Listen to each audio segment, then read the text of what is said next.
For over 200 years, America has carried on the greatest experiment in self-government in the history of the world. And that's not hyperbole, that's a fact.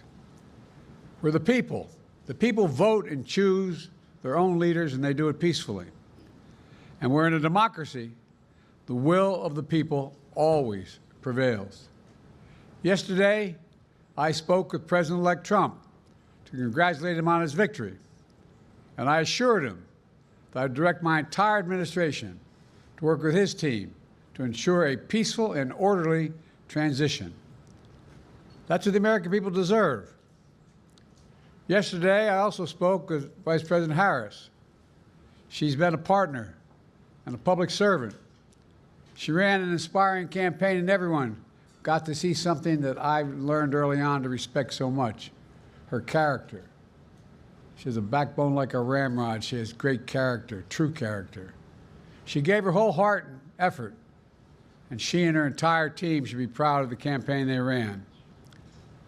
You know, the struggle for the soul of America, since our very founding, has always been an ongoing debate and still vital today. I know for some people, it's a time for victory, to state the obvious. For others, it's a time of loss. Campaigns are contests of competing visions. The country chooses one or the other. We accept the choice the country made. I've said many times, you can't love your country only when you win. You can't love your neighbor only when you agree. Something I hope we can do, no matter who you voted for, is see each other not as adversaries, but as fellow Americans. Bring down the temperature. I also hope we can lay to rest the question about the integrity of the American electoral system. It is honest, it is fair, and it is transparent. And it can be trusted, win or lose. I also hope we can restore the respect for all our election workers who busted their necks and took risks at the outset. We should thank them. Thank them for staffing voting sites, counting the votes, and protecting the very integrity of the election. Many of them are volunteers who do it simply out of love for their country. And as they did their duty as citizens, I will do my duty as president. I'll fulfill my oath, and I will honor the Constitution. On January 20th, we'll have a peaceful transfer of power here in America. To all our incredible staff, supporters, cabinet members, all the people who've been hanging out with me for the last 4 years, God love you, as my mother would say, thank you so much. You put so much into the past 4 years. I know it's a difficult time. You're hurting. I hear you and I see you. But don't forget all that we accomplished. It's been a historic presidency. Not because I'm president, because what we've done, what you've done. A presidency for all Americans.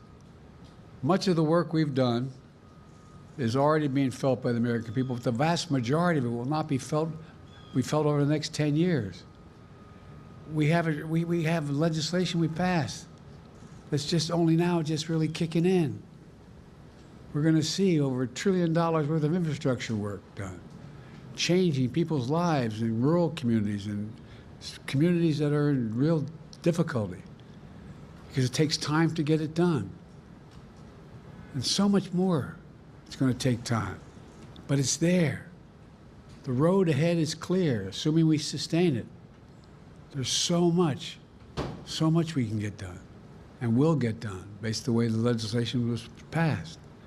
And it's truly historic. You know, we're leaving behind the strongest economy in the world. I know people are still hurting, but things are changing rapidly. Together, we've changed America for the better. Now we have 74 days to finish the term, our term. Let's make every day count. That's the responsibility we have to the American people. Look, folks, you all know it in your lives. Setbacks are unavoidable, but giving up is unforgivable. Setbacks are unavoidable, but giving up is unforgivable. We all get knocked down. But the measure of our character, as my dad would say, is how quickly we get back up. Remember, a defeat does not mean we are defeated. We lost this battle. The America of your dreams is calling for you to get back up. That's the story of America for over 240 years and counting. It's a story for all of us, not just some of us. The American experiment endures. We're going to be okay, but we need to stay engaged. We need to keep going. And above all, we need to keep the faith. I'm so proud to have worked with all of you. I really mean it. I sincerely mean it. God bless you all. God bless America. And may God protect our troops. Thank you, thank you, thank you.